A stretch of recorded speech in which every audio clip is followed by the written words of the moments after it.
Good evening students, Vivekananda academy में आपका स्वागत है। आज हम यहाँ पर समास पढ़ने जा रहे हैं। हिंदी व्याकरण जब पढ़ते हैं तो सबसे पहले वर्ण विचार, फिर शब्द विचार और उसके बाद वाक्य विचार को पढ़ा जाता है।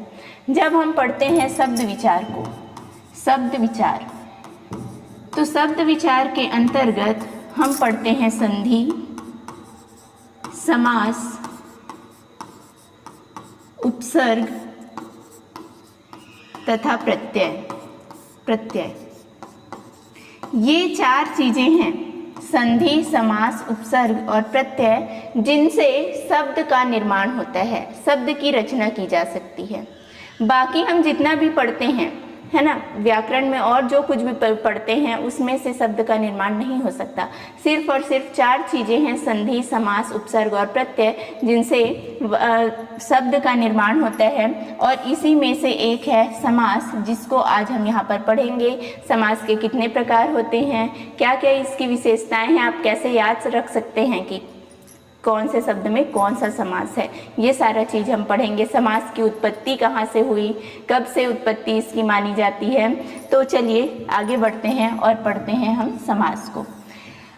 इसकी एक कहानी है समास की, कि समास का आरंभ कैसे हुआ। पहले के ज़माने में एक राजा थे, राजा भोज। राजा भोज के दरबार में एक ब्राह्मण आता है अपनी पत्नी के साथ, है ना। दोनों पति पत्नी ब्राह्मण जो है वो राजा भोज के पास आते हैं। वो बहुत गरीब थे, उनके पास कोई काम नहीं था, तो राजा भोज से वो कुछ काम मांगने के लिए आते हैं। लेकिन जो राजा भोज है उस समय वो बहुत ज़्यादा व्यस्त थे, उनके पास उस ब्राह्मण से मिलने का भी समय नहीं था। तो अचानक ही वो कहीं शिकार के लिए निकल रहे थे और वो ब्राह्मण बोला कि हे राजन, मेरी बात सुन लीजिए आप। तब राजा भोज कहते हैं कि आपको जो भी कहना है वो आप शॉर्टकट में कहना, मतलब उनका कहना ये है जल्दी से बताओ, मेरे पास टाइम नहीं है, जो भी कहना है उसे जल्दी छोटे रूप में कहो। तब वो जो ब्राह्मण होता है वो कहता है द्वंद्वो अस्मि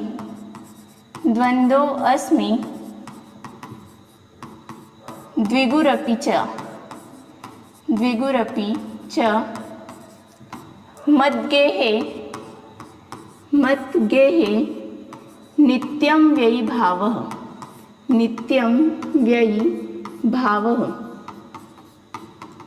तत्पुरुषः कर्मधारय ये नाम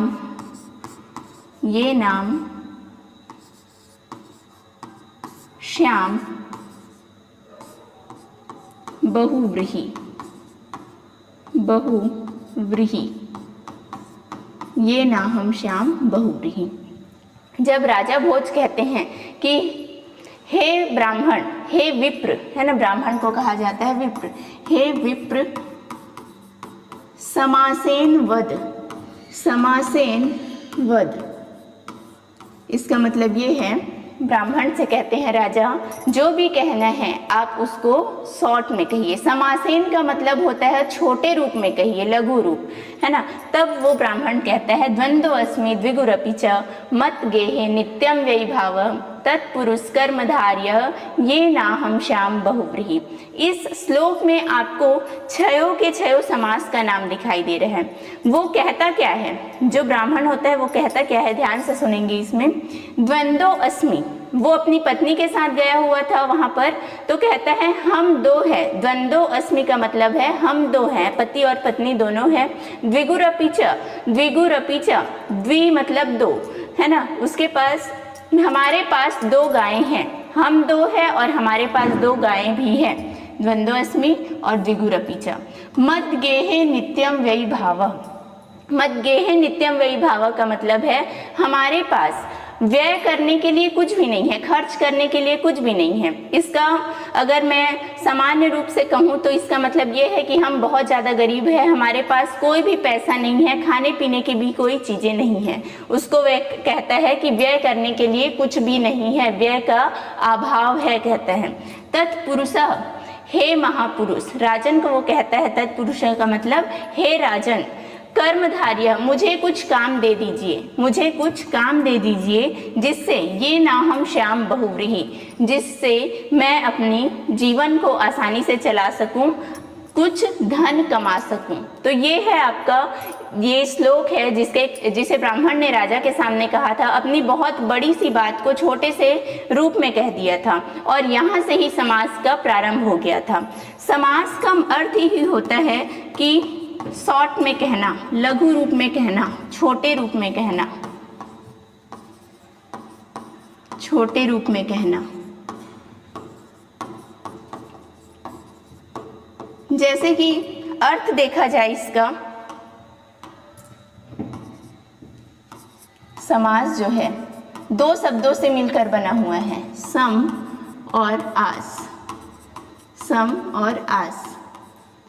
सम का अर्थ होता है समीप, सम मतलब होगा समीप, पास जिसको हम कहते हैं पास में बैठाना, समीप में बैठाना कह सकते हैं। और आस का अर्थ अस, हम संस्कृत जब पढ़ते हैं तो आसन शब्द का प्रयोग करते हैं और वो आसन का मतलब होता है बैठना। यहाँ पे आस से भी वही अर्थ निकलता है आसन, जिसको हम बोल सकते हैं बैठाना, बैठाना।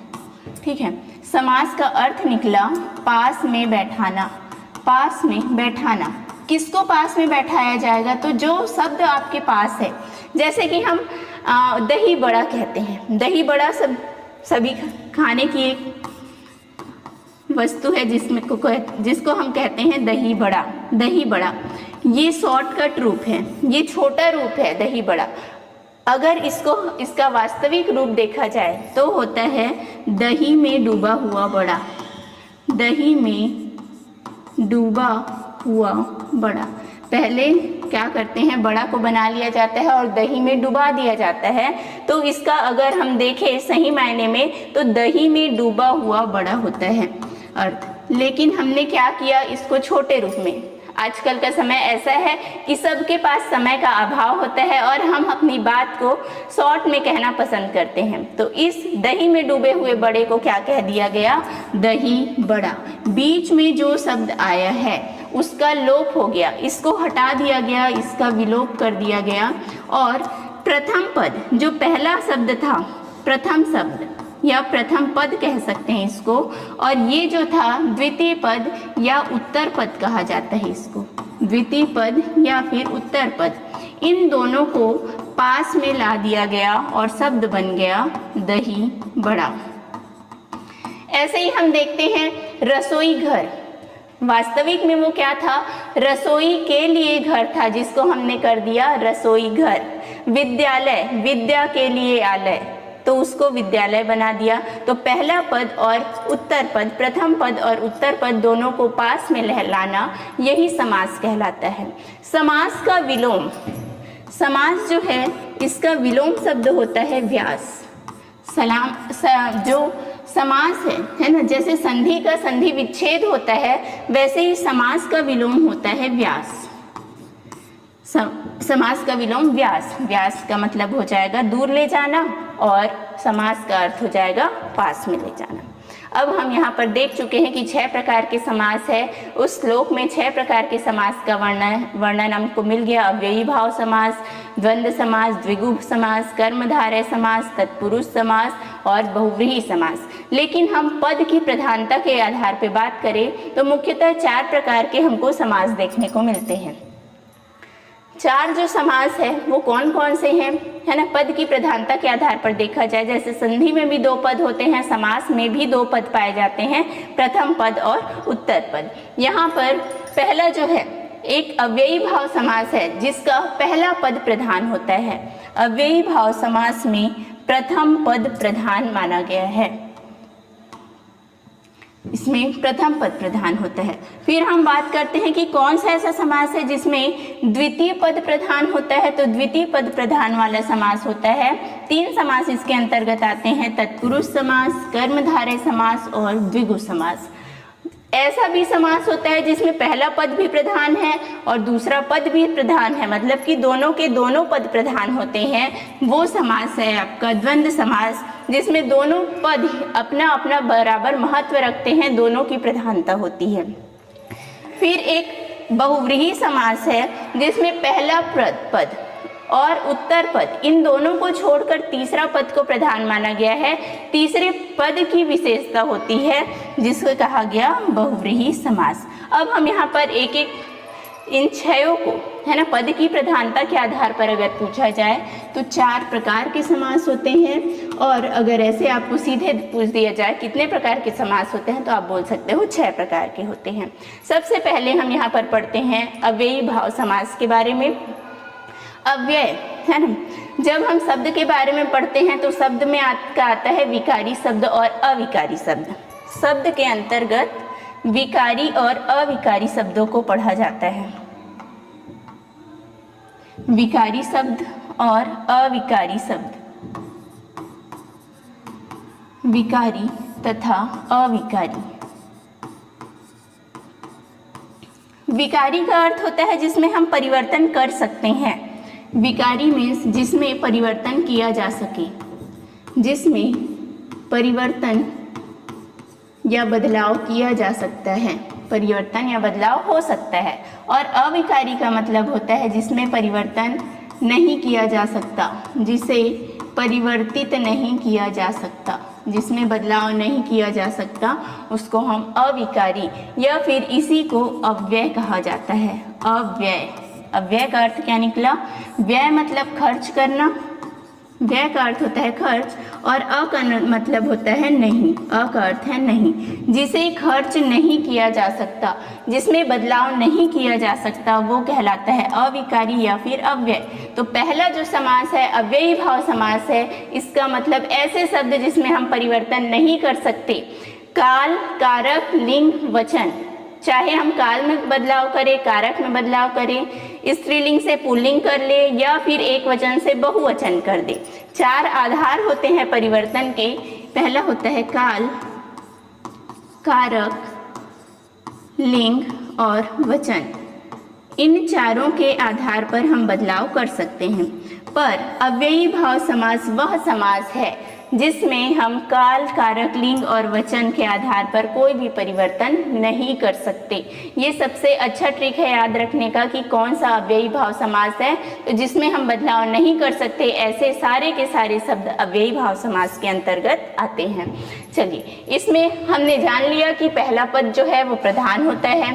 अब इसके कुछ उदाहरण देख लेते हैं। पहला है यथाशक्ति। यथाशक्ति में प्रथम पद आपको दिखाई दे रहा है यथा, और दूसरा पद जो है वो शक्ति है। इसका समास विग्रह हम करें तो होता है शक्ति के अनुसार। शक्ति के अनुसार। अगर पूछा जाए किसके अनुसार, तो शक्ति के अनुसार। पहला पद क्या है यहाँ पे? यथा जो है वो प्रधान है।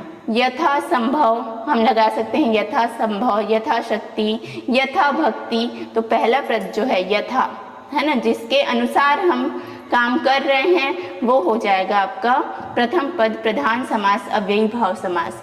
दूसरा है मरणोपरांत। मरणोपरांत में होता है मरने के उपरांत, या आप इसको लिख सकते हैं मरण उपरांत कह सकते हैं, लेकिन हम थोड़ा सरल करके लिखेंगे। समास में क्या किया जाता है, चीज़ों को थोड़ा सरल कर दिया जाता है। मरने के उपरांत, आप जो है मरने के बाद नहीं लिखेंगे, यहाँ पर बाद नहीं लिखा जाएगा। जो समास में दिया हुआ शब्द है उन्हीं शब्दों का प्रयोग करना है, शब्दों को आप बदलेंगे नहीं। हालांकि आपको मालूम है कि ये मरने के बाद जो बाद का जो समय है उसको मरणोपरांत कहा जाता है, लेकिन वहाँ पर आप लिखेंगे मरने के उपरांत। हाथों हाथ, हाथों हाथ का होता है हाथ ही हाथ में, हाथ ही हाथ में। जब हम किसी चीज़ को, किसी वस्तु को एक हाथ से दूसरे हाथ ऐसे ट्रांसफ़र करते जाते हैं तो उसको हम कहते हैं हाथों हाथ। कोई चीज़ आप भिजवा रहे हैं किसी के पास तो बोल देते हो हाथों हाथ भिजवा दिया। फिर है एक एक। एक एक का मतलब होता है एक के बाद एक। एक एक का क्या हो जाएगा? एक के बाद एक, एक के बाद एक। प्रतिध्वनि। प्रतिध्वनि हम किसको कहते हैं? जैसे हमने ध्वनि निकाली, आवाज निकाला, फिर वो आवाज गूंजकर हमको वापस लौट कर सुनाई देता है, वो उसकी प्रतिध्वनि कहलाती है। तो ध्वनि की जो ध्वनि होती है उसी को हम प्रतिध्वनि कहते हैं। ध्वनि की ध्वनि, जिसको प्रतिध्वनि कह दिया जाता है। फिर आता है आजीवन। आजीवन मतलब होता है जीवन भर, जीवन भर। इसका समास विग्रह हो जाएगा जीवन भर। फिर आएगा आपाद मस्तक। आपाद मस्तक का अर्थ होता है सर से पैर तक, है ना। मस्तक मतलब सिर होता है और पैर, पाद मतलब होता है पैर। तो सिर से पैर तक, सिर से पैर तक, ये इसका समास विग्रह हो जाएगा, सिर से पैर तक। ऐसे ही प्रश्न आपसे पूछे जाते हैं जो यथाशक्ति, मरणोपरांत, हाथों हाथ, ये सभी उदाहरण ऐसे हैं जो बार बार रिपीट होते रहते हैं। लेकिन कुछ ऐसे एग्जाम्पल जैसे आपाद मस्तक हो गया, जिसका अर्थ समझने में आपको कठिनाई हो, वैसे ही प्रश्न आपको पूछे जाते हैं। तो याद रखेंगे, मस्तक मतलब सिर और पाद मतलब पैर, और आ का मतलब यहाँ पर है तक, सिर से पैर तक। फिर आता है सपत्नीक। पत्नी सहित भी बोल सकते हो आप इसको, या फिर पत्नी के साथ, पत्नी सहित या फिर पत्नी के साथ, पत्नी के साथ। फिर आता है प्रत्युपकार। प्रत्युपकार किसे कहा जाता है? जैसे आपने किसी के लिए उपकार किया, कोई काम आपने किया किसी के प्रति, फिर वो आपका कर्ज चुकाने के लिए आपकी मदद करेगा। आपने किसी की मदद की, फिर उस मदद के बदले आपको फिर मदद मिला, तो उसको आप क्या बोलोगे? प्रत्युपकार। मदद जो किए वो उपकार है, और उपकार के बदले किया गया उपकार वो कहलाता है प्रत्युपकार। इसको आप कह सकते हो उपकार के प्रति, उपकार के प्रति, उपकार के प्रति। ठीक है, तो अव्ययी भाव समास में हमने क्या जाना? ऐसे शब्द जिन्हें हम काल, कारक, लिंग या वचन, इन चारों आधार पर बदल नहीं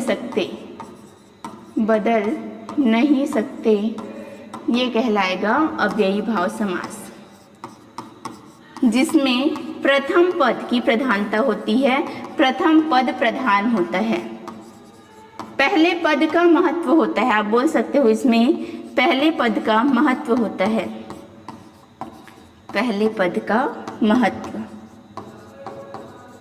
होता है, वो कहलाता है अव्ययी भाव समास। फिर हम दूसरे समास की बात करते हैं। अव्ययी भाव समास के बाद आते हैं तत्पुरुष समास। दूसरे नंबर पर आता है तत्पुरुष समास। तत्पुरुष समास का दूसरा पद प्रधान होता है। दूसरा पद यह हम बोल सकते हैं उत्तर पद प्रधान होता है, उत्तर पद प्रधान समास, प्रधान समास। इसमें महत्व किसका होगा? तो दूसरे पद का महत्व होता है। दूसरा पद ही प्रथम पद को इम्पोर्टेंस देता है, महत्व देता है यहाँ पर। फिर ये आपको 6 प्रकार के मिलेंगे। 6 प्रकार के तत्पुरुष समास होते हैं, जिसमें से पहला आता है आपका कर्म तत्पुरुष, फिर दूसरा आएगा करण तत्पुरुष, संप्रदान तत्पुरुष, अपदान तत्पुरुष, संबंध तत्पुरुष, और लास्ट है अधिकरण तत्पुरुष।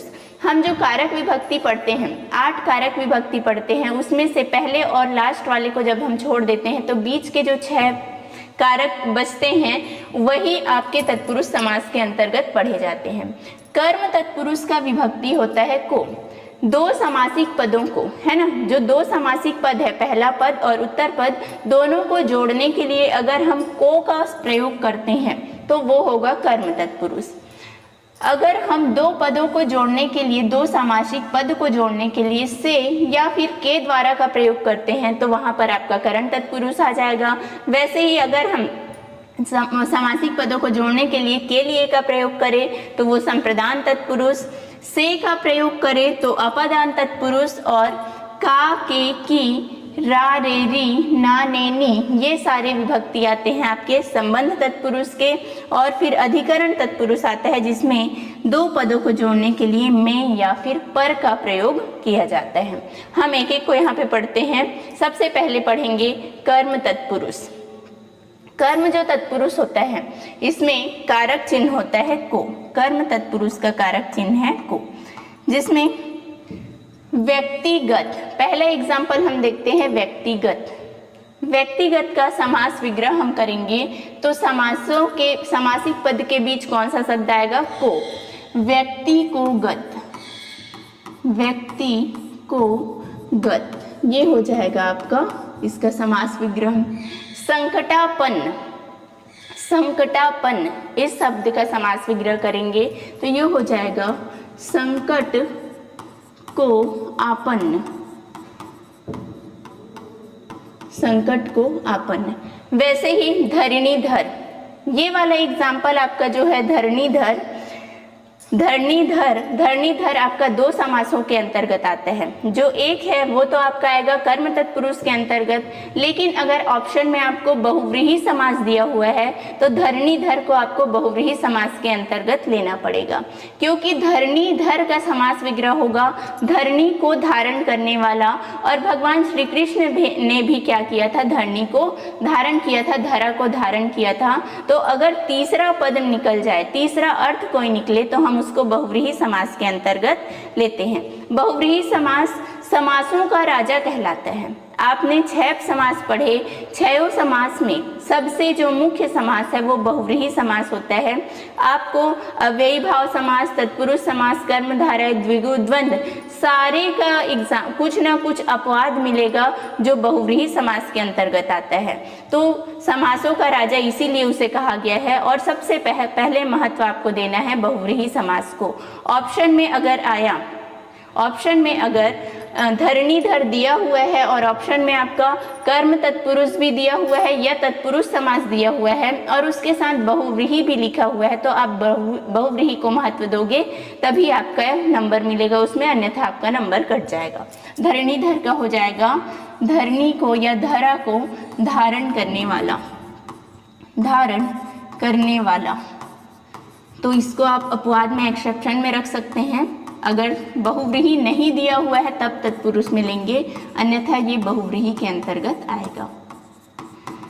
अच्छा, संकटापन्न, आपन्न का मतलब होता है प्राप्त, संकट को प्राप्त कर, संकट को प्राप्त को ही कहा जाता है संकटापन्न। रोजगारोन्मुख, रोजगार को उन्मुख, रोजगार को उन्मुख। पक्षधर, पक्षधर, जब दो व्यक्तियों में अगर कहीं विवाद हो रहा है तो क्या करता है, कोई तीसरा व्यक्ति आकर किसी एक का साथ देता है, एक का साथ दे रहा है तो हम बोलते हैं ये उसका पक्ष ले रहा है, ये उसका पक्षधर है।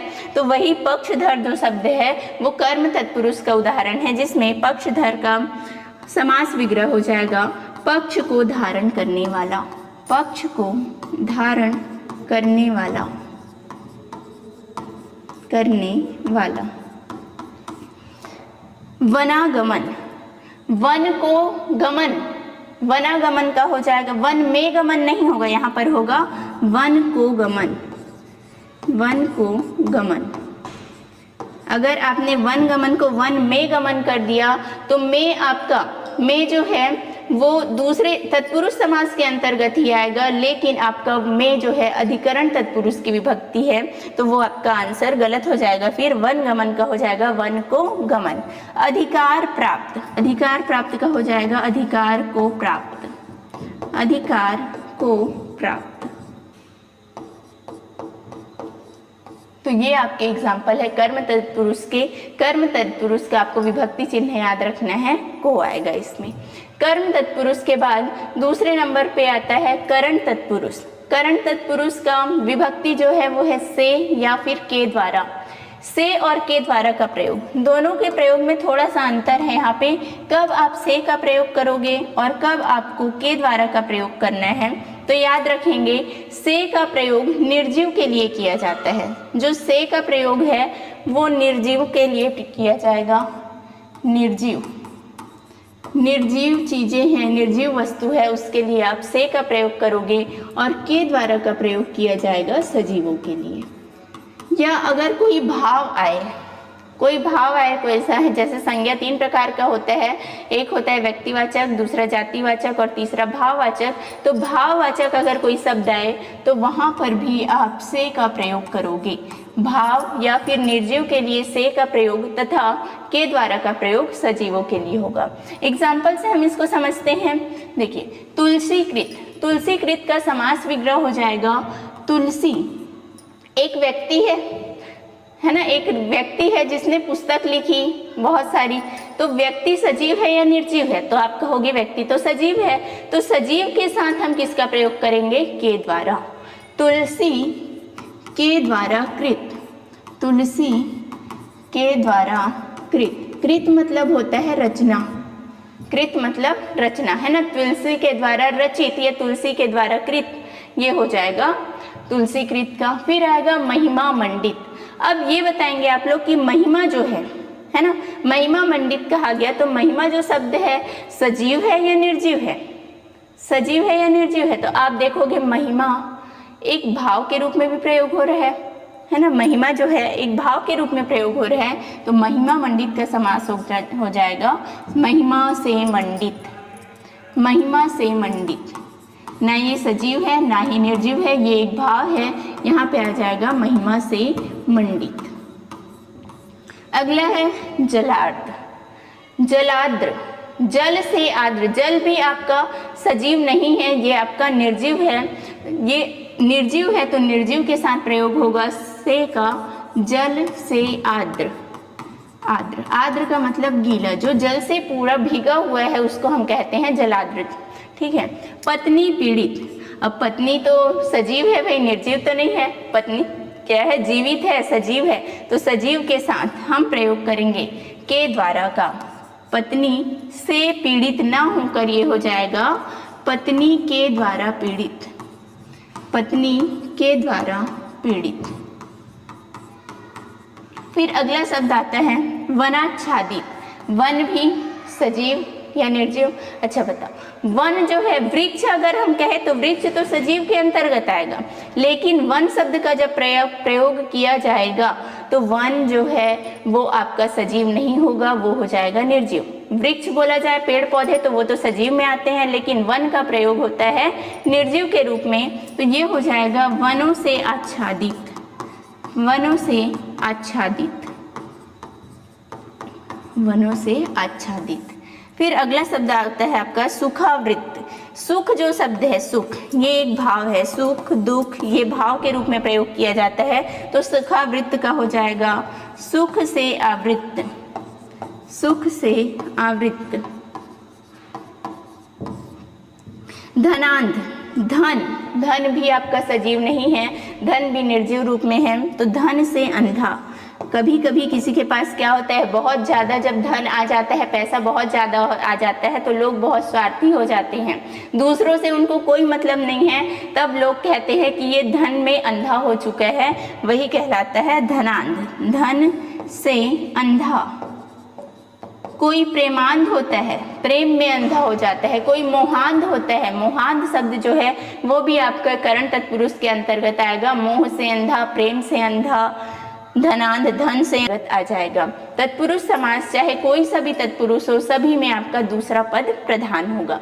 तीसरे नंबर पे आते हैं संप्रदान तत्पुरुष में, और संप्रदान जो तत्पुरुष है उसका कारक चिन्ह होता है के लिए। संप्रदान तत्पुरुष का कारक चिन्ह के लिए। देशभक्ति, यहाँ पे एक चीज मैं यहाँ बताना चाहूंगी, देशभक्ति शब्द आया है, वहीं पे अगर आता देशभक्त, देशभक्ति की जगह आता देशभक्त, यहाँ पे तो मैंने लिख दिया है, तो आप सीधे यहाँ पे बता लोगे कि देशभक्ति मतलब इसका समास विग्रह हो जाएगा देश के लिए भक्ति। देश के लिए भक्ति। लेकिन जब देशभक्त आ जाए, सिर्फ एक मात्रा का अंतर है, वहाँ पे देशभक्ति था, यहाँ देशभक्त है, तो इसका समास विग्रह हो जाएगा देश का भक्त। देश का भक्त। यहाँ पे प्रयोग हुआ है का, विभक्ति चिन्ह क्या लगा हुआ है, का लगा हुआ है, और का जो है विभक्ति वो होता है आपका कौन से समास का, कौन से कारक का विभक्ति चिन्ह है का।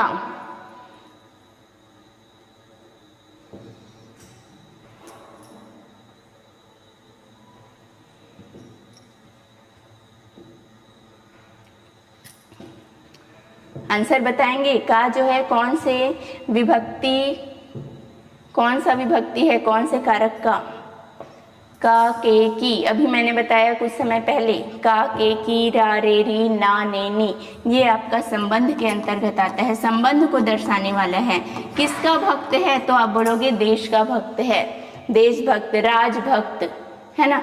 राजभक्त बोला जाए तो राजा का भक्त, लेकिन राजभक्ति हो जाए तो हो जाएगा राज के लिए भक्ति, और वो चला जाएगा आपका संप्रदान तत्पुरुष में। तो देशभक्त जो है ये हो जाएगा संबंध तत्पुरुष।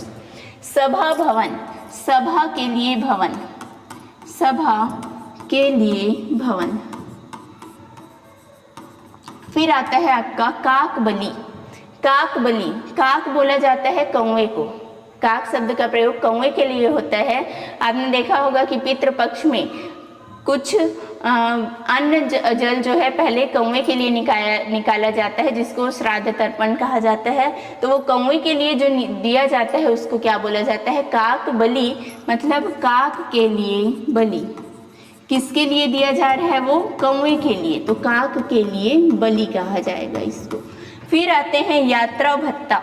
जब हम कहीं घूमने जाते हैं तो हमको क्या करना पड़ता है, टिकट करवाना पड़ता है, और उसके लिए हम पैसा देते हैं, ये हो जाता है यात्रा भत्ता। या पैसा देते हैं वो तो टिकट हो गया, लेकिन आप अगर गवर्नमेंट टीचर हो या कहीं पे काम कर रहे हो, कोई सा भी, टीचर की बात नहीं है, किसी भी फील्ड में हो आप, तो कहीं आने जाने के लिए आपको एक्स्ट्रा भत्ता दिया जाता है, जिसको क्या कहते हैं, यात्रा भत्ता कहा जाता है। तो ये होगा यात्रा के लिए भत्ता, यात्रा के लिए भत्ता। फिर आता है कृषि भवन। कृषि भवन का, कृषि के लिए भवन नहीं करोगे, कृषि के लिए भवन नहीं होगा। क्या आप उस भवन में जाके कृषि कर सकते हो, खेती कर सकते हो? कृषि के लिए भवन, ये गलत है, ऐसा नहीं होगा। इसका वास्तविक में समास विग्रह क्या हो जाएगा, कृषि संबंधी कार्य के लिए, कृषि संबंधी कार्य के लिए भवन, कृषि संबंधी कार्य के लिए भवन।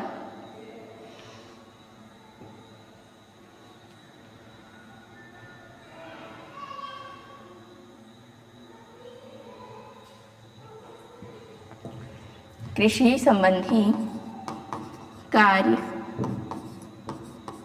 के लिए भवन। फिर आता है आपका कर्णफूल, तो ये हो जाएगा, कर्ण का मतलब होता है कान, कान के लिए फूल, कान के लिए फूल। कारा मीन्स कैदी, कैदियों को आपको क्या शब्द प्रयोग किया गया है, कारा। तो कारा मतलब कैदियों के लिए जो आवास होता है उसको कहा जाता है कारावास, कैदियों के लिए आवास, या फिर आप लिख सकते हो कारा भी, है ना, के लिए आवास।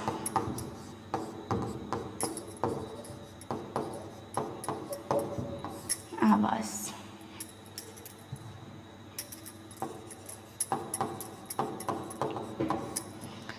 ये हो गया आपका। अच्छा, लास्ट है न्यायालय। यहाँ पर लिखा हुआ है न्यायालय, न्यायालय, न्याय के लिए आलय, न्याय के लिए आलय। यहीं पे अगर आपको दे दिया गया शब्द विद्यालय, तो विद्यालय हो जाता है विद्या के लिए आलय, विद्या के लिए आलय। रसोई घर, तो रसोई के लिए घर, विद्या के लिए आलय। रसोई घर का हो जाएगा रसोई के लिए घर। तो ये सारे जो है वो तत्पुरुष समास के अंतर्गत, संप्रदान तत्पुरुष के अंतर्गत आते हैं। संप्रदान तत्पुरुष के बाद हम देखते हैं अपादान तत्पुरुष। अपादान तत्पुरुष का जो विभक्ति चिन्ह होता है वो होता है से, विभक्ति चिन्ह है से। मतलब कि यहाँ पर जो दो समासिक पदों के बीच जिस शब्द का प्रयोग करेंगे हम वो होता है से। जैसे ऋण मुक्त, पदच्युत, ऐसा कुछ आया है ना, ऋण मुक्त। ऋण मतलब होता है कर्ज। अगर आपने उधार लिया है तो आपको ऋणी कहा जाता है। जब तक आप उधार नहीं पटाओगे आप क्या हो, ऋणी। लेकिन जैसे ही आपने उधार को कंप्लीट कर लिया, आपने पूरा पैसा उसको वापस कर दिया जिससे उधार लिया था, तो आप उस उधार से मुक्त हो जाते हो, उस ऋण से मुक्त हो जाते हो। तो इसका क्या हो जाएगा, ऋण से मुक्त, ऋण से मुक्त, ऋण से मुक्त। पदच्युत, जब कोई व्यक्ति किसी पद पर आसीन है, आसन है, मतलब वो काम कर रहा है, उसके बाद एक अवधि होती है जिसके बाद रिटायर हो जाता है, वो अपने पद से मुक्त हो जाता है, जिसे कहते हैं पदच्युत। हम कहते हैं रिटायरमेंट, है ना, वही क्या है आपका पदच्युत। तो पद से अलग होना, पद से च्युत, च्युत का अर्थ होता है अलग होना, पद से च्युत, च्युत का अर्थ होता है अलग होना, है ना। इसमें भी आएगा अपादान तत्पुरुष। अवसर वंचित, आप किसी अवसर से वंचित हो गए तो आप शॉर्ट में उसको क्या कहोगे, मैं अवसर वंचित हो गया, तो यहाँ हो जाएगा अवसर से वंचित, अवसर से वंचित। ज्ञान विरक्त, ज्ञान से विरक्त, ज्ञान से विरक्त, ज्ञान विरक्त का समास विग्रह हो जाएगा ज्ञान से विरक्त। क्रमागत, कहीं आप लाइन में लगे हुए हैं, बोला जाता है क्रम से आओ, क्रम से आओ, तो उसी क्रम से आओ को आप शॉर्ट में क्या कहोगे, क्रमागत, क्रम से आगत, क्रम से आगत। क्रम से आना आप नहीं कह सकते, मैंने यही बताया आपको कि जो शब्द दिया हुआ है यहाँ पे, उन शब्दों में आप हेरा फेरी नहीं करोगे, उनमें बदलाव नहीं करोगे, सिर्फ और सिर्फ आपको यहाँ पे बीच में कोई ऐसा शब्द जोड़ना है जो दोनों पदों को जोड़ने का काम करे, कुछ ऐसे पद को लाना है वहां पर जो दोनों पदों को जोड़े, ठीक है, लेकिन शब्दों को नहीं बदलोगे, अर्थ को नहीं बदलना है आपको। जात भिन्न, जैसे सभी एक ही समाज के लोग बैठे हैं, वहां पर कोई दूसरे समाज का व्यक्ति आ जाता है तो कहते हैं ये हमारी जाति का नहीं है, ये हमारी जाति से भिन्न है, उसी को कहते हैं जात भिन्न। जाति से अलग, जाति से अलग, लेकिन यहाँ पर भिन्न लिखा हुआ है तो आप लिखोगे जाति से भिन्न। फिर अगला आता है विवाहेतर, विवाह से इतर, विवाह से इतर, विवाह से इतर। इतर का अर्थ होता है परे, अलग होना, परे होना, है ना, इसे कहा जाता है इतर। विवाह से अलग, उससे भिन्न, जिसे भिन्न बोल सकते हो आप यहाँ पर, इतर का अर्थ भिन्न, विवाह से भिन्न या विवाह से अलग, इतर, विवाहेतर।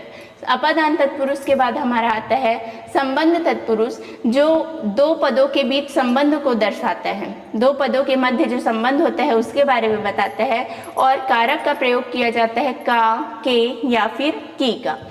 पहला इसका एग्जाम्पल है जगन माता।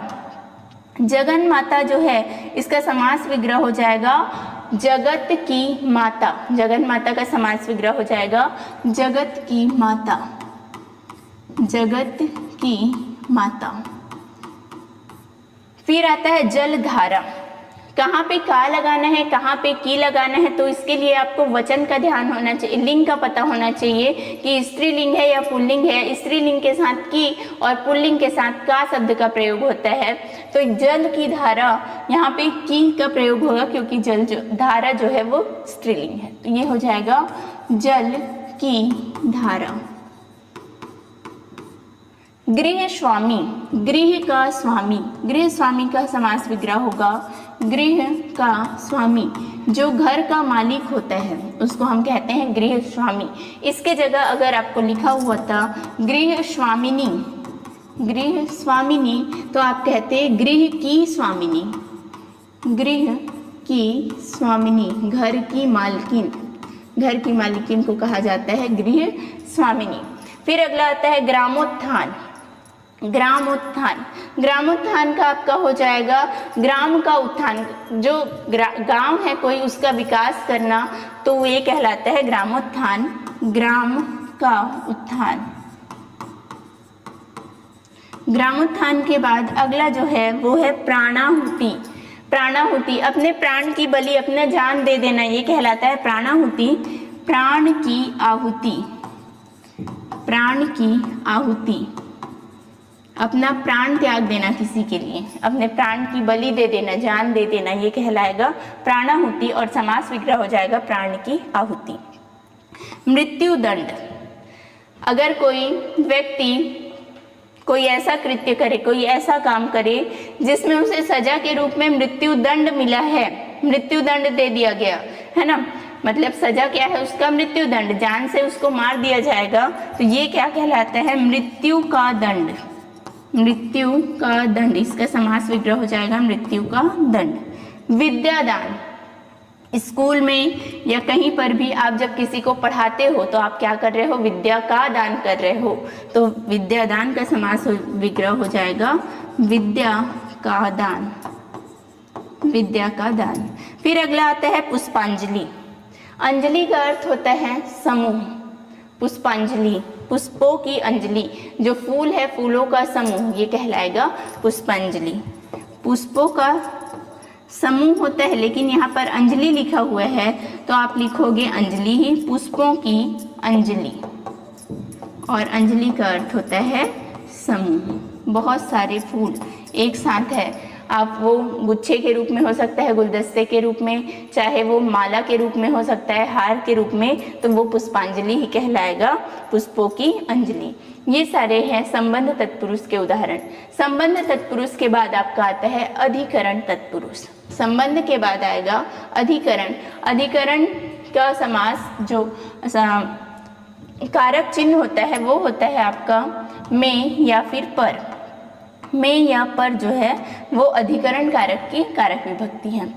पर्वतारोहण, कोई व्यक्ति जब पर्वत पर चढ़ता है, पर्वत पर चढ़ रहा है, पर्वत के ऊपर जा रहा है, तो उसको क्या बोला जाता है, इसने पर्वत पर क्या किया, पर्वत के ऊपर चढ़ा और वहाँ पर जाके अपने देश का झंडा लहरा के आ गया, तो उसने पर्वतारोहण किया है। पर्वतारोहण का समास विग्रह होगा पर्वत पर आरोहण, पर्वत पर आरोहण,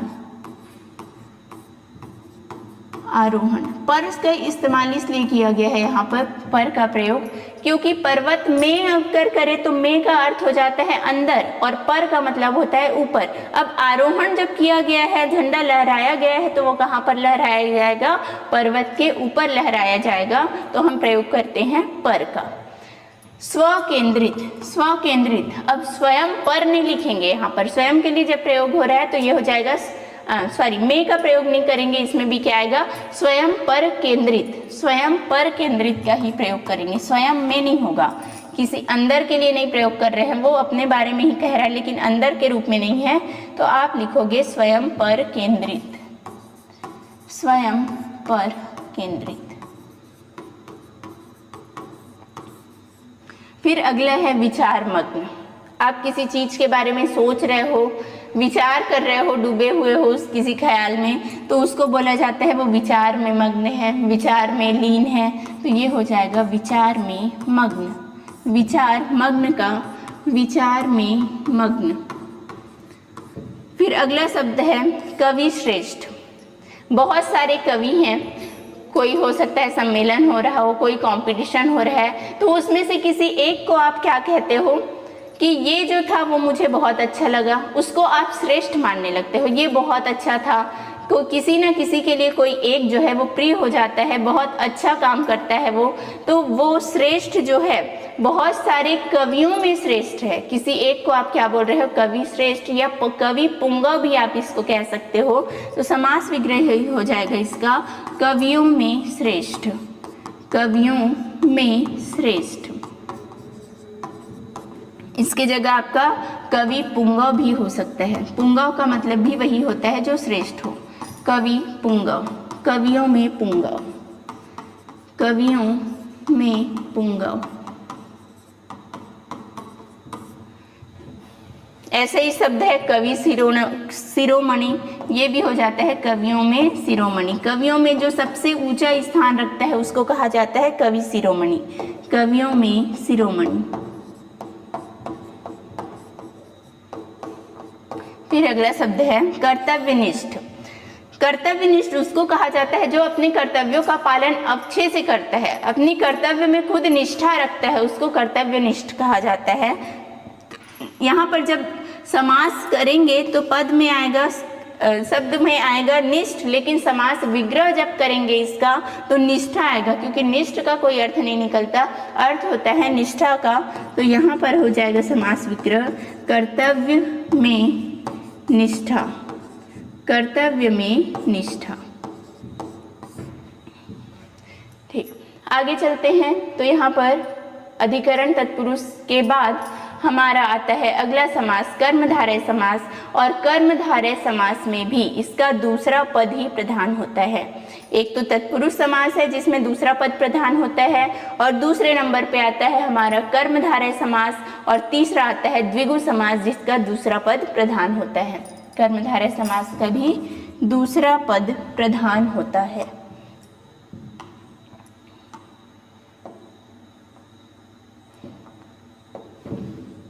दूसरा पद प्रधान। साथ में आपको इसमें विशेषण विशेष से संबंध देखने को मिलता है। विशेषण विशेष संबंध, विशेषण विशेष संबंध। विशेषण विशेष संबंध का मतलब ये है आपको यहाँ पे किसी के माध्यम से किसी दूसरे चीज की विशेषता बताई जाएगी। जैसे एग्जाम्पल हम देखते हैं तो मृग नयन जैसे कहा गया, मृग नयन, तो यहाँ पे उपमा भी दी जा रही है। एक प्रकार से आप कह सकते हो यहाँ पे उपमेय उपमान की भी प्रधानता होती है। उपमा दी जाती है किसी को, उपमेय उपमान की प्रधानता। एक तो विशेषण विशेष से संबंध देखने को मिलेगा और दूसरा उपमेय उपमान भी देखने को मिलता है। जैसे मैं पहले इस एग्जाम्पल को लेती हूँ, मृग नयन। मृग नयन का अर्थ यहाँ पे क्या निकलेगा? समास विग्रह मृग के समान, मृग के समान, मृग के समान नहीं, यहाँ पर बोला जाएगा मृग के नयन के समान, मृग के समान नहीं, मृग के नयन के समान नयन, मृग के नयन के समान नयन। या शॉर्टकट में हम वो कह देते हैं इसको मृग के समान नैनो वाली, नैनो वाला। तो ऐसा नहीं होगा, मृग के समान नहीं होगा। आंखें जो है वो किसके समान है? हिरण के आंखों के जैसे है। तो इसका जो वास्तविक समास विग्रह होगा वो होता है मृग के नयन के समान नयनों वाला। मृग नयनी हो गया तो नैनो वाली लिखेंगे आप, मृग के समान, मृग के नयन के समान नैनों वाला। फिर आता है श्वेतांबर। श्वेतांबर में श्वेत है जो अंबर, श्वेत है जो अंबर, अंबर का मतलब है यहाँ पे आसमान, बादल। श्वेत है जो अंबर।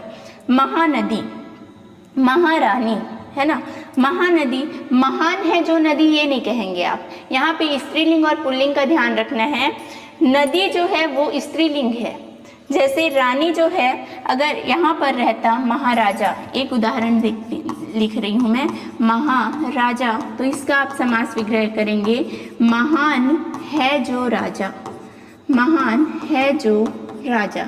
लेकिन इसी के जगह आपका शब्द प्रयोग हुआ महारानी, तो महारानी के लिए आप स्त्रीलिंग शब्द का ही प्रयोग करेंगे, महती है जो रानी। वैसे ही नदी आपका स्त्रीलिंग शब्द है, तो यहाँ पर भी महान है जो नदी ना कहकर आप कहेंगे महती है जो नदी, महती है जो नदी। यहाँ पे आपका एक और एग्जांपल देखते हैं, जैसे नील कमल, नील कमल है ना, नील कमल का हो जाएगा नीला है जो कमल, नीला है जो कमल। तो हम यहाँ पे क्या कर रहे हैं? विशेषता ही बता रहे हैं या उपमा दिया जा रहा है? विशेषता क्या बताया जा रहा है? जो कमल है उसका कलर कैसा है? नीला है। कमल जो है ये है विशेष, और नीला, नीला उसका रंग बता रहा है, ये है विशेषण, ये है विशेष, विशेषण। जो विशेषता बताने वाले शब्द होते हैं उसे ही विशेषण कहा जाता है। तो नीला जो कलर बता रहा है वो इस कमल की विशेषता है, तो ये हो गया विशेषण। और जिसकी विशेषता बताई जाती है उसको हम कहते हैं विशेष्य। जिसकी विशेषता बताई जाए, जिसकी विशेषता बताई जाए वो होता है विशेष, और जो विशेषता बताई जा रही है वो कहलाता है विशेषण। तो यहाँ पर आपको देखने को मिल रहे हैं विशेषण विशेष संबंध। राजा जो है वो कैसा है? महान है, ये भी विशेषता बताई जा रही है। नदी है जो क्या है? बहुत बड़ी है, तो महती नदी बोल दिया गया। फिर आता है परमाणु। परम है जो अणु, परम है जो अणु।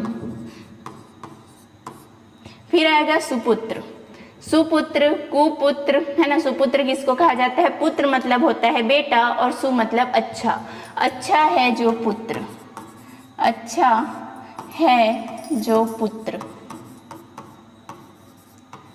महात्मा, महान है जो आत्मा, महान है जो आत्मा, ये कहलाता है महात्मा। ऐसे ही है वीर बाला, वीर है जो बाला, बाला का अर्थ लड़कियों के लिए प्रयोग किया जाता है और यहाँ पर लिखा गया है वीर बाला, तो वीर है जो बाला, वीर है जो बाला।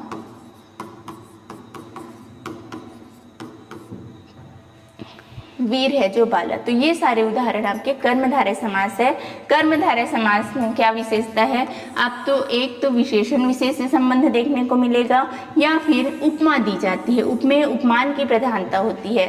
जैसे चरण कमल, चरण कमल बोल दिया गया, चरण कमल। तो चरण कमल का क्या मतलब है? यहाँ पे वास्तव में चरण जो है वो कमल के जैसा नहीं है, लेकिन हम उसको उपमा दे रहे हैं कि कमल जो चरण है वो किसके जैसा है? कमल के समान है। तो इसके लिए हम प्रयोग करेंगे कमल, कमल के समान चरण, कमल के समान चरण।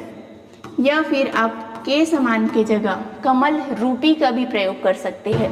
इस के समान के जगह हम रूपी शब्द का भी प्रयोग कर सकते हैं। ठीक है, तो हमने यहाँ पर ये सीखा कि कर्मधारय समास में विशेषण विशेष या फिर उपमेय उपमेयन की प्रधानता होती है और यहाँ पर शब्द क्या क्या मिलेंगे। एक तो आपको है जो मिलेगा, पहला चीज जो दो समासिक पदों को जोड़ने का काम कर रहा है वो है जो, है जो। या फिर आपको मिलेगा के समान या फिर आपको मिलेगा रूपी, रूपी के समान या फिर है जो शब्द का प्रयोग दो समासिक पदों को जोड़ने के लिए किया जाता है तत्पुरुष समास के अंतर्गत, कर्मधारय समास के अंतर्गत। कर्मधारय समास के बाद आता है द्विगु समास। द्विगु समास में संख्यावाची होता है। द्विगु समास जो होता है वो संख्यावाची होता है। किस तरीके से संख्यावाची होगा? देखिए, संख्यावाची आपका अव्ययी के भी अंतर्गत आता है, द्विगु समास के अंतर्गत आता है और आपको बहुव्रीहि में भी संख्या देखने को मिलता है। लेकिन अंतर क्या है? अगर द्विगु समास है तो हमने जाना कि इसका दूसरा पद प्रधान होगा, दूसरा पद प्रधान। साथ में हम देखते हैं पहला पद तो है संख्यावाची, पहला पद संख्यावाची। संख्यावाची कौन सा पद है? पहला पद।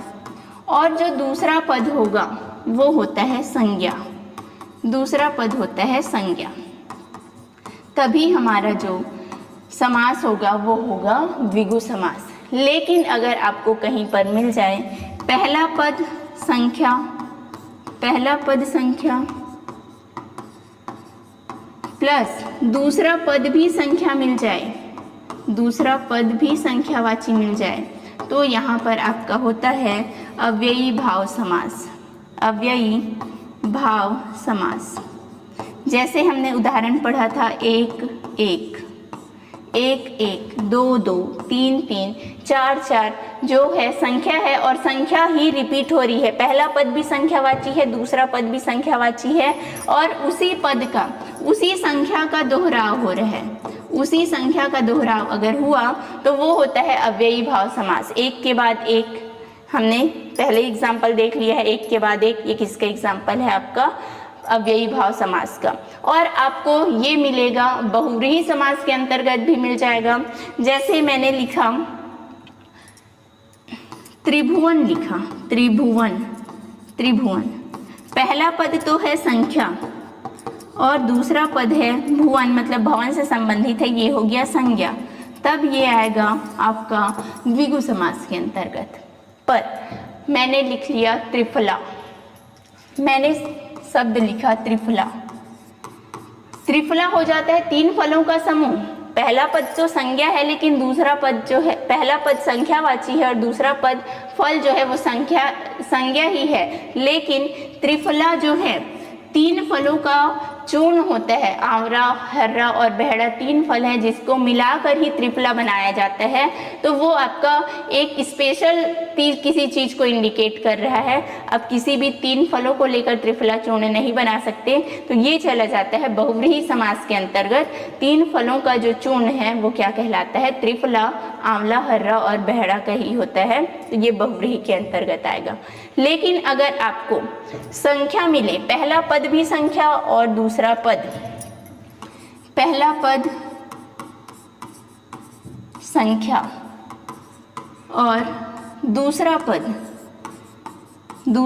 भी संख्या, दूसरा पद भी संख्या, लेकिन ये दोनों संख्याएं भिन्न भिन्न हों। दोनों संख्याएं भिन्न भिन्न जब होती है तो वो आता है आपका द्वंद्व समास के अंतर्गत। वो आएगा द्वंद्व समास के अंतर्गत। जैसे 2 3 ऐसे आ गया। पहला पद भी संख्या है, दूसरा पद भी संख्या है, लेकिन दोनों अलग अलग संख्याएं हैं, तो ये हो जाएगा 2 या 3, और ये चला जाता है हमारा द्वंद्व समास के अंतर्गत। तो संख्या से संबंधित आपको 4 समास में देखने को मिलता है जिसमें संख्या का प्रयोग होता है। पहला होता है आपका द्विगु समास, जिसमें पहला पद तो संख्या होगा लेकिन दूसरा पद संज्ञा होता है। दूसरा आपका अव्ययी भाव समास में संख्या देखने को मिलेगा, जिसमें पहला पद तो संख्या होगा, दूसरा पद भी संख्या होगा और दोनों एक ही संख्या होगा, दोनों एक समान होगा, संख्या का दोहराव होगा, एक ही संख्या का प्रयोग होगा, 1 1 2 2 3 3 4 4 जैसे भी हो। फिर आता है आपका द्वंद्व समास। द्वंद्व समास में भी आपको संख्या देखने को मिलेगा, पहला पद भी संख्या, दूसरा पद भी संख्या, लेकिन यहाँ पर दोनों संख्याएं अलग अलग होगी, जैसे कि 2 3, तो इसका समास विग्रह हो जाएगा 2 या 3।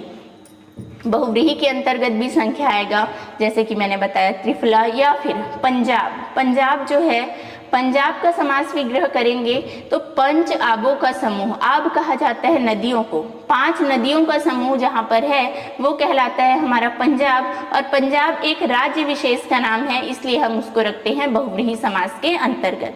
तो संख्या पर भी चारों के चारों समास में संख्या का प्रयोग होता है। आप इन चीज़ों को ध्यान रखेंगे, है ना, चारों को अच्छे से याद रखेंगे। अगर दोनों पद संख्या है और दोनों पद एक समान हैं तो वो अव्ययी भाव समास है।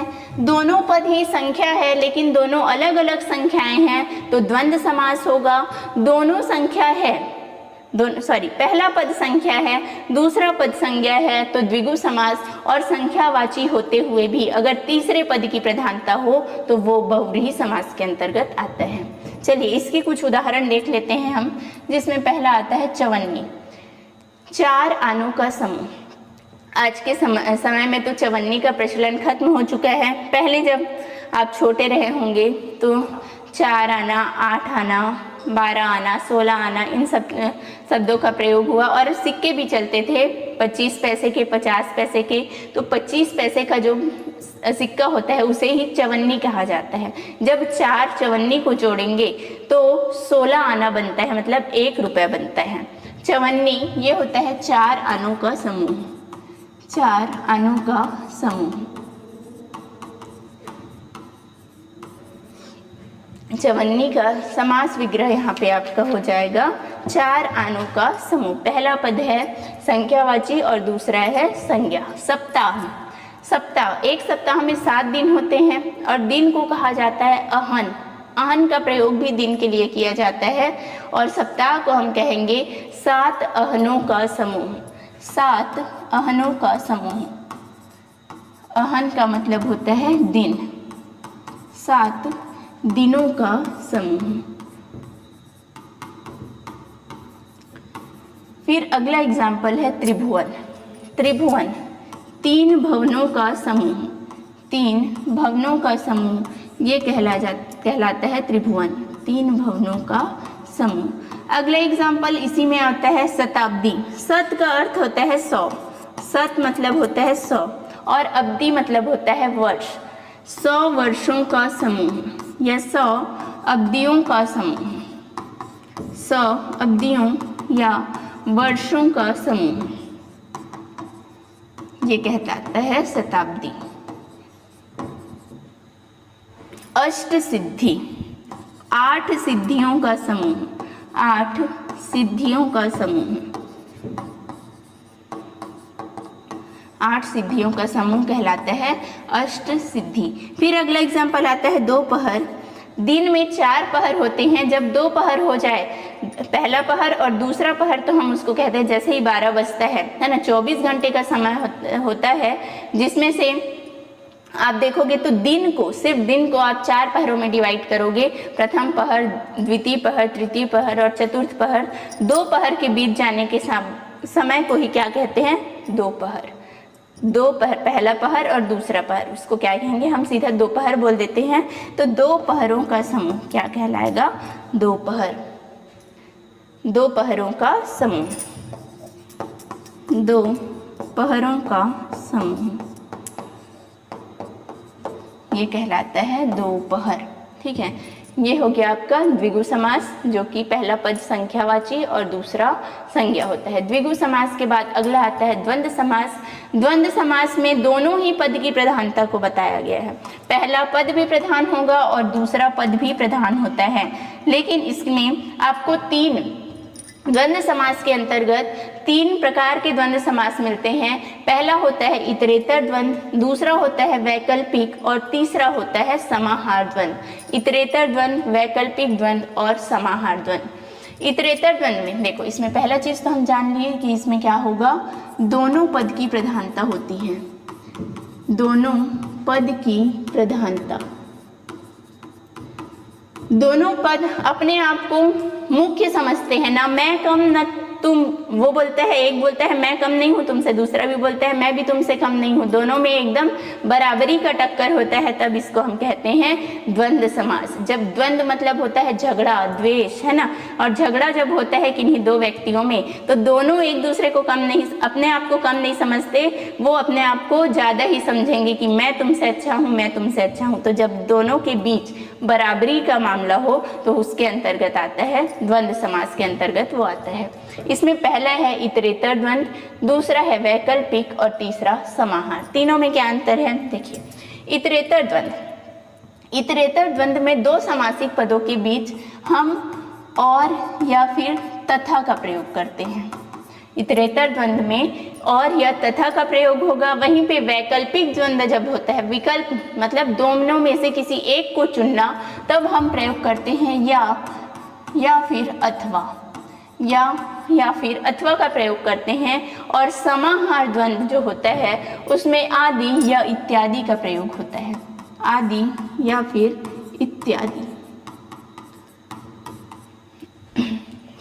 समास विग्रह देख लेते हैं, जैसे माता पिता। माता पिता हम बोलेंगे सुरेश के माता पिता बाजार गए हैं। सुरेश के माता पिता जब बाजार गए हैं तो ना ही सुरेश की सिर्फ माता बाजार गई है, ना ही सिर्फ पिता बाजार गए हैं, दोनों के दोनों बाजार गए हुए हैं। तो दोनों ही प्रधान है, दोनों बाजार गए हुए हैं, तो यहाँ पर माता और पिता हो जाएगा, दोनों पद की प्रधानता, माता और पिता।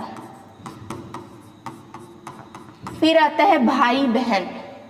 भाई बहन, तो भाई और बहन, भाई और बहन, तथा भी हम लगा सकते हैं इसके जगह, भाई और बहन। 18, देखो संख्यावाची यहाँ पे भी मिला आपको द्वंद्व में 18। 18 का समास विग्रह होगा 8 और 10, 8 और 10, 8 और 10 मिलके हो जाते हैं 18। फिर आता है 71, 1 और 70, 1 और 70, 1 और 70 जब मिलते हैं तो बन जाते हैं 71। ठीक है, आपको यहाँ पर मैं एक चीज़ और बता देती हूँ, जो 1 से 9 तक की संख्या होती है, 1 से लेकर 9 तक की संख्या में कोई भी समास नहीं होता। ऐसी संख्या जिसके पीछे में शून्य आता हो उसमें भी कोई समास नहीं होता, और ऐसी संख्याएं जिनके अंत में 9 आए उसमें भी कोई समास नहीं होता। 3 चीज़ें, पहला क्या है, 1 से लेकर 9 तक की संख्या में कोई समास नहीं होगा। ऐसी संख्या जिसके पीछे, ऐसी संख्या के पीछे अगर आए शून्य, संख्या के पीछे शून्य आए। शून्य मतलब कि जैसे हो गया 10, 20, 30, 40, 50, जिसके पीछे शून्य आ रहा है उसमें भी कोई समास नहीं होता। और तीसरा, जिस संख्या के पीछे 9 आए, पीछे 9 आए उसमें भी कोई समास नहीं होता। जैसे 19, 29, 39, इसके आगे पूरा 99, 69, 79, इसमें कोई भी समास नहीं होता है। ठीक, ये तो हो गया आपका इतरेतर द्वंद्व की बात। इतरेतर में दोनों ही प्रधान होते हैं, दोनों इंपॉर्टेंट होते हैं और दोनों के बीच और शब्द या फिर अथवा का प्रयोग किया जाता है। जब बात करें वैकल्पिक की, तो वैकल्पिक में क्या होता है, विकल्प है आपके पास, दोनों में से किसी एक को चुनना होता है। किसी एक को आप जब चुनोगे तो या अथवा का प्रयोग करते हैं। जैसे सुख दुख, जब आपको ऐसे शब्द मिले जो एक समय में एक ही चीज हो सकता है, या तो आप इस समय अगर मैं यहाँ पे खड़ी हूँ तो या तो मैं खुश हो सकती हूँ या तो मैं दुखी हो सकती हूँ, या तो मैं सुखी हो सकती हूँ या दुखी हो सकती हूँ। दोनों कंडीशन एक साथ एक ही समय में किसी व्यक्ति पर लागू नहीं होगा। जैसे मैंने कहा लाभ हानि, तो एक ही समय में या तो लाभ होगा या तो हानि होगा। दोनों एक साथ जब नहीं हो सकते तो वहाँ पर होता है वैकल्पिक द्वंद्व। जब दोनों चीजें एक ही समय पर एक साथ नहीं हो सकते तब उस कंडीशन में आता है वैकल्पिक द्वंद्व। या तो एक ही समय में आप सुखी रह सकते हो या दुखी, तो ये हो जाएगा सुख या दुख। सुख या दुख। धर्माधर्म, या तो कोई व्यक्ति एक समय में धर्म की बातें कर रहा होगा या तो अधर्म की, या तो वो धार्मिक होगा या अधार्मिक होगा, एक ही समय में दोनों नहीं हो सकता। तो धर्माधर्म का हो जाएगा धर्म या अधर्म, धर्म या अधर्म, अधर्म।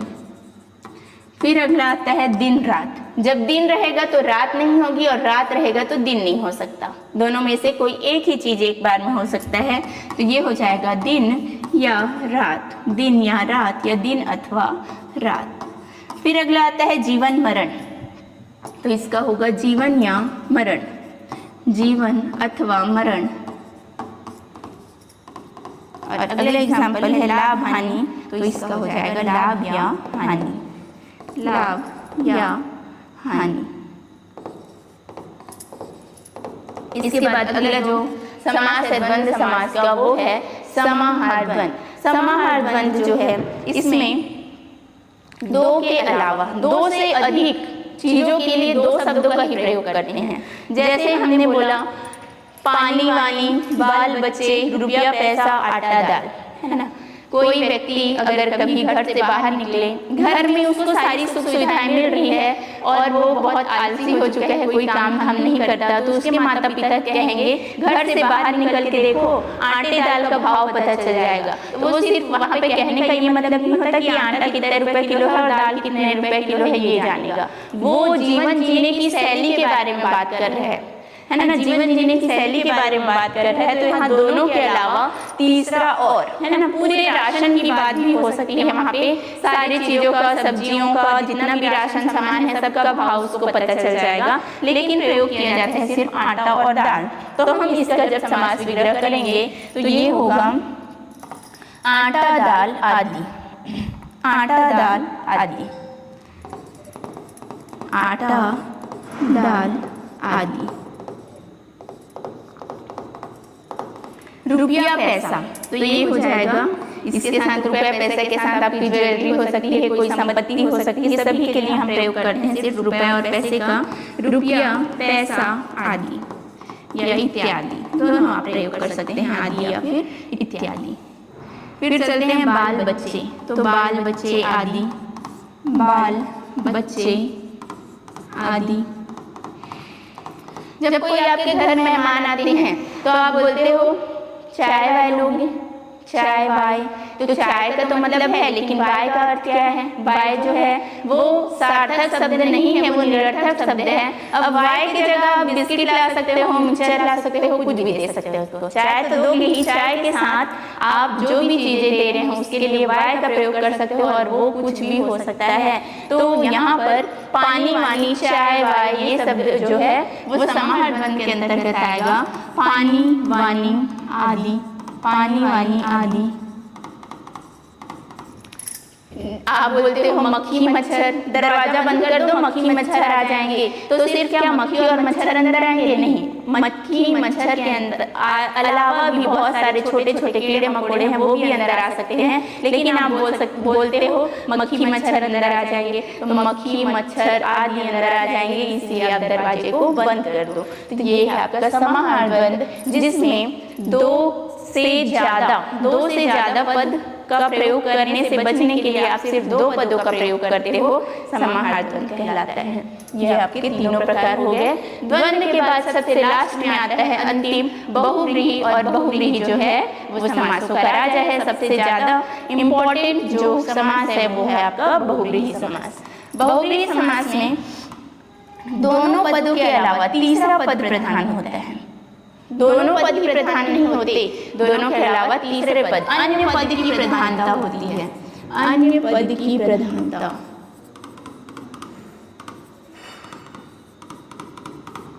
तीसरे पद को महत्व दिया जाता है, तीसरे पद का महत्व होता है। चलिए देखते हैं इसका एग्जाम्पल। अष्टाध्यायी। अष्टाध्यायी में आपको देखने को मिल रहा है कि पहला पद जो है वो तो संख्यावाची है और अध्याय आप संज्ञा में भी ले सकते हैं। तो 8 अध्यायों का समूह कह सकते हो इसको, तो चला जाएगा द्विगु के अंदर। लेकिन अष्टाध्यायी एक पुस्तक विशेष का नाम है, जो पाणिनि है, महर्षि पाणिनि, उनके द्वारा रचित एक पुस्तक का नाम है अष्टाध्यायी।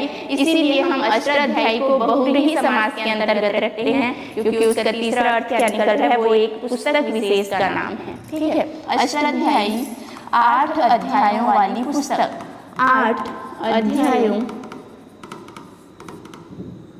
वाली पुस्तक या 8 अध्यायों का समूह बोल सकते हो। यहाँ पे 8 अध्यायों का समूह। जब समूह लिखोगे, बहुव्रीहि समास नहीं दिया हुआ है तो ये जाएगा द्विगु में, लेकिन आपने क्या किया, 8 अध्यायों वाली पुस्तक।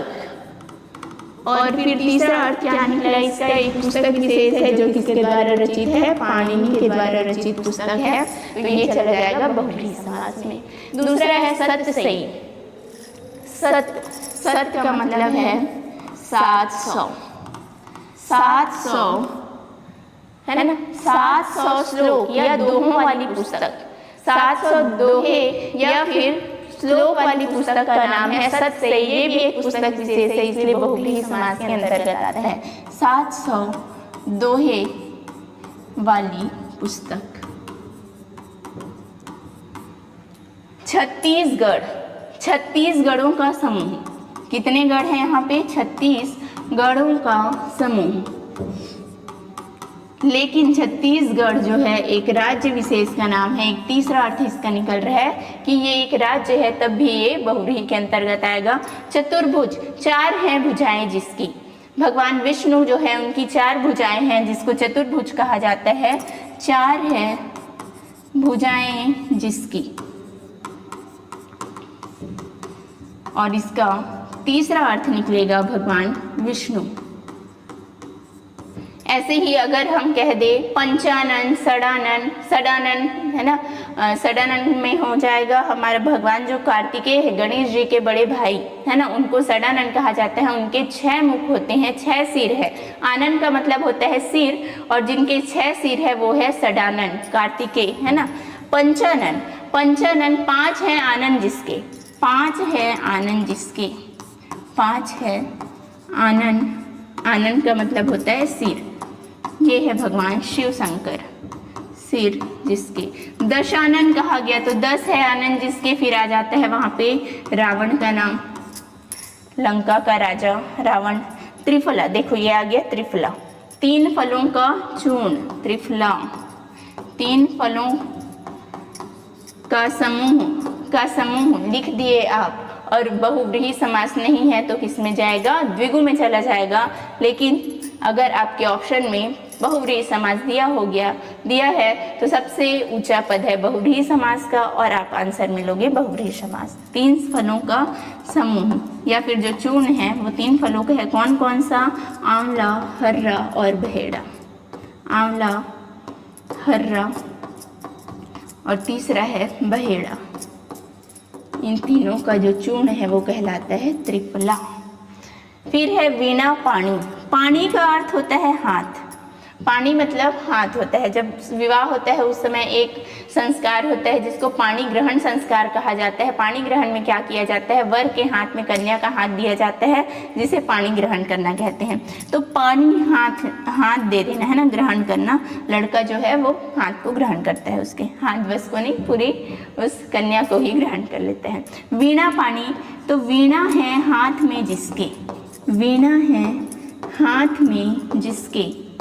किसके हाथ में वीणा होती है, तो वीणा होता है माता सरस्वती के हाथ में, सरस्वती। तो तीसरा अर्थ निकला यहाँ पे सरस्वती माता, तो ये भी बहुव्रीहि समास। जलज, जल में जन्म लेने वाला, जल में जन्म लेने वाला, जल में जन्म लेने वाला। और जल में जो जन्म लेता है वो एक फूल है जिसका नाम है कमल, तो जलज भी चला जाएगा बहुव्रीहि समास में। जैसे हमने लिखा जलज, जल का अर्थ तो हुआ पानी और ज का अर्थ होता है जन्म लेने वाला, जन्म लेने वाला मतलब जिसका जन्म कहाँ पर हुआ है, जल में हुआ है, जो कि होता है कमल, तो ये कहलाएगा आपका जलद। वैसे ही जलद एक शब्द है, जलद, जलद, जल का अर्थ तो पानी ही होगा और द का अर्थ होता है देने वाला। जल देने वाला, पानी देने वाला कौन है, तो पानी देने वाला जो है वो होता है बादल, बादल। तो ये भी आएगा आपका बहुव्रीहि समास के अंतर्गत। इस प्रकार से आपके जितने भी ऐसे शब्द हैं जिसका तीसरा कोई विशेष अर्थ निकल जाए वो सारे के सारे बहुव्रीहि के अंतर्गत आएंगे। चाहे आपको अव्ययी भाव समास, द्विगु समास, द्वंद्व समास या फिर कर्मधारय तत्पुरुष जितने भी समास है किसी का भी उदाहरण हो, लेकिन अगर आपका तीसरा अर्थ निकले और बहुव्रीहि समास ऑप्शन में हो तो वहाँ पर बहुव्रीहि समास को ही महत्व देना है, नहीं तो आपका नंबर कट जाएगा। अगर नहीं है बहुव्रीहि समास तभी आप अन्य समासों को प्रधानता देंगे। ठीक है, फिर आप यहाँ पर क्या कर सकते हैं, बहुव्रीहि समास न होने पर भी अन्य का चुनाव कर सकते हैं। ठीक है, धन्यवाद।